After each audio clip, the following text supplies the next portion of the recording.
Fortescue Metals Group, l'un des plus puissants groupes miniers et énergétiques au monde, affiche sa volonté d'accompagner la République démocratique du Congo dans le secteur énergétique. Le géant minier australien arrive à Kinshasa avec une délégation composée d'une vingtaine d'experts conduite par son chairman, a été reçu par le chef de l'État Félix-Antoine Tshisekedi Tshilombo pour parler de son vaste et ambitieux projet hydroélectrique.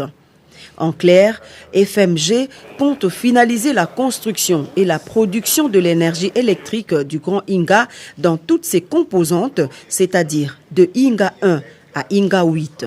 Voilà qui justifie l'accord signé ce mercredi en présence du chef de l'État Félix Tshisekedi et du Premier ministre Sylvestre Ilunga Ilunkamba. À travers ce partenariat, les investisseurs australiens s'engagent également à produire de l'énergie verte non polluante à partir de l'hydrogène.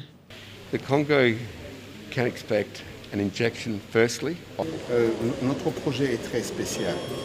Nous ne parlons pas de Inga 3, nous parlons de Inga 3 jusqu'à Inga 8. Et notre objectif n'est pas de produire de l'électricité. Nous allons produire de l'électricité, mais également nous allons implémenter des grandes industries pour être en mesure de consommer cette énergie. Nous n'allons pas dépendre d'une quelconque demande, d'un quelconque nombre de clients. Et nous allons justement produire des engrais de qualité propre, nous allons produire des métaux propres, nous allons également produire de l'énergie propre. Des études de faisabilité étant déjà disponibles, il sera simplement question de les optimiser afin d'exécuter le projet en un temps record et à moindre coût. Motif de satisfaction pour le conseiller spécial du chef de l'État aux infrastructures, Alexis Kayembe de Bampembe, parle d'un rêve qui se matérialise avec la signature de cet accord. Vous savez que ça fait quand même plus de 60 ans qu'on parle de Inga. Et il y a eu pas mal d'investisseurs, pas mal de développeurs qui ont quand même manifesté l'intérêt pour investir. Mais il y a eu toujours des conditions. Il faut qu'il y ait les marchés, il faut qu'il y ait des collatérales, il faut qu'il y ait des garanties souveraines. Mais aujourd'hui, ce qu'ils offrent, c'est un modèle économique beaucoup très fort. Et ce qui est important, c'est comme ils ont signé aujourd'hui les MOU, ils nous ont promis que dans 3 semaines, ils commencent déjà, n'est-ce pas, les projets.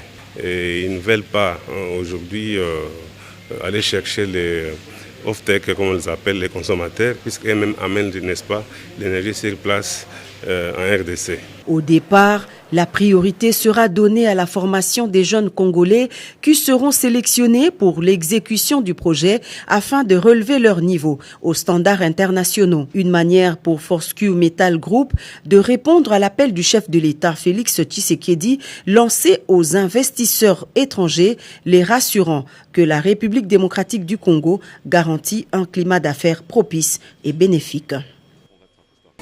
Et je suis ici live avec Africa TV Network. Ciao. Hi you guys, you're watching Africa TV Network. Make sure you stay tuned and keep.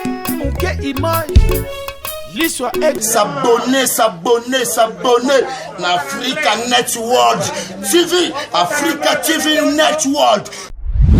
Bautu bozolanda chaîne na biso ya Africa TV Network. C'est bien de s'abonner massivement.